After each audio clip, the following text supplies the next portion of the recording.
Dahil malalaki na ang aking pinunla na sili, yan, atin na silang itanim. Bagamat may mga maliliit pa, ayan, mga huling tumubo. Pero ayan, kunin natin yung mga malalaki para atin ang ipunla or ilipat na sila sa kanilang pagtataniman. Ito na guys, atin ang kukuha tayo ng ilan ng piraso para ating ilipat na. Dandahan lang ang ating gagawin pag sa punla para hindi maputol yung mga ugat. Yan, ayan.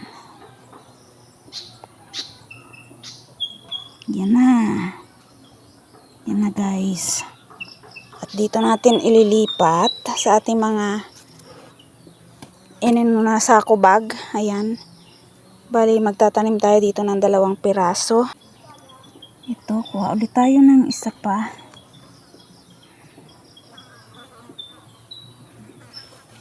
Kasi may mga bago pang mga tumutubo. Kaya dapat maging maingat para hindi maputol yung ugat nila. Yan. Yan, 2. Yan, at atin na itong itatanim. Diba? Para may ano na tayo. Pag tumaba na itong ating sili ay may ilalagay na tayo sa ating manok. Ayan. Dahil ito ang pinakaano talaga ng may mga tumutubo na ding mga damo pero okay lang yan. Ayan. Ang ating bagong punla. Tapos dito yung isa. Ayan. Bali 2. Pwede ding mag tanim pa tayo dito ng kasi malaki naman itong sako. Pwede natin siyang dagdagan pa. O diba? At saka hindi ito siya guys. Hindi na siya malalanta kasi ay yung lupa na pagkuha natin sa ay may lupa na siya. Kaya hindi na siya malalanta. Yan. O, diba? At mataba itong ating lupa kasi ito ay may mga tayong mga pinabulok na mga dahon o mga damo. Yan o, kung nakikita nyo guys. Yan o, may mga bulok na damo. At yung ating pinagsigaan ay nilagyan natin siya ng pinagsigaan natin na lupa din. Ayan. Ayan ang ating sili. Tanim tayo ng sili. Ito guys, dagdagan na lang natin dito kasi malaki malaki yung space pa. Tamang-tama ito. Para pag namunga siya ay madami. Yan. Kuha pa tayo. Madami pa naman itong ating pinunla.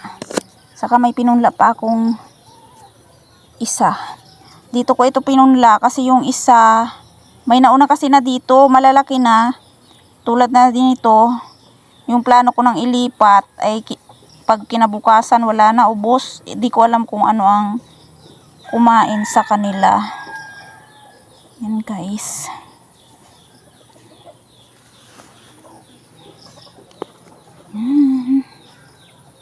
Diba guys?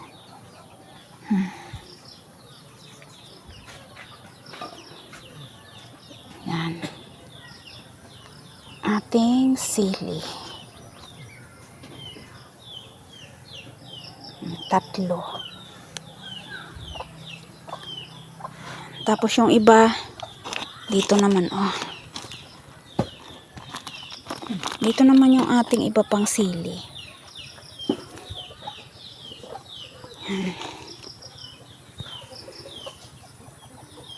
Madami.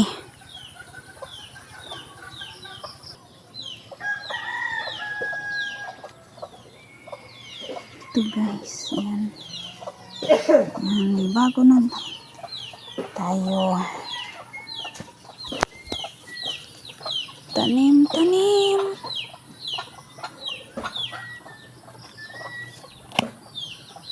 para hindi masira yung kanyang ugat.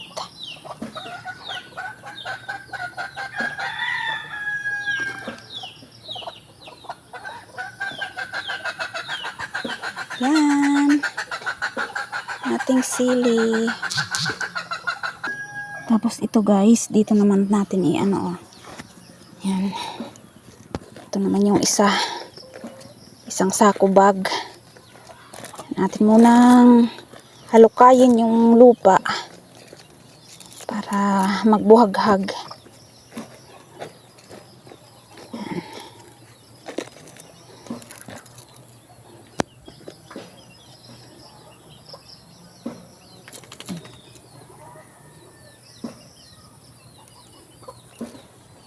Tapos ito guys, yung ating sili.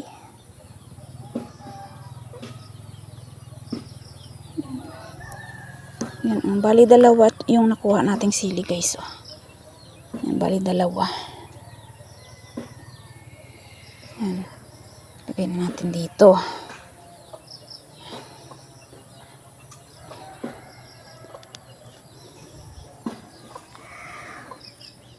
Kuha pa tayo ng isa.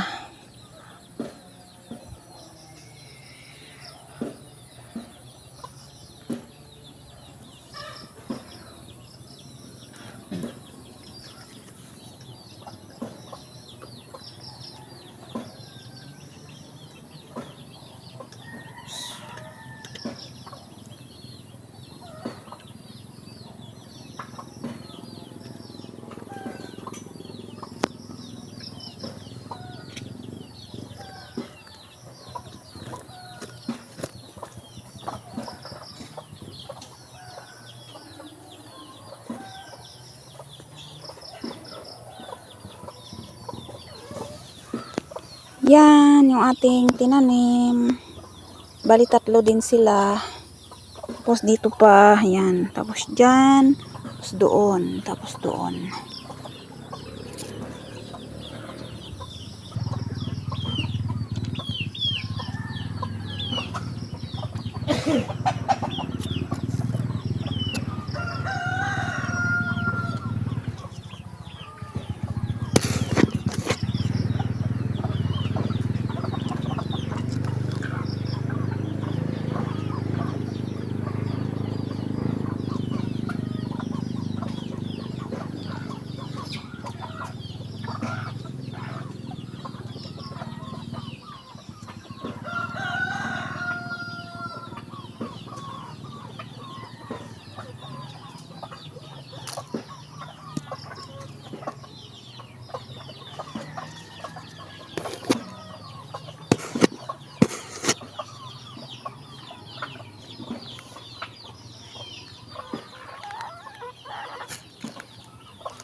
Kaya na guys, yung ating ipinunla or ating itinanim na sili na.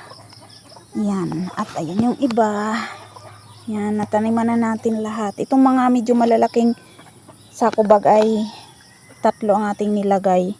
Ito dalawa lang. Doon din tatlo din. Oh. Yan. Ganon din doon. Yan. At doon isa lang doon sa pinakamaliit.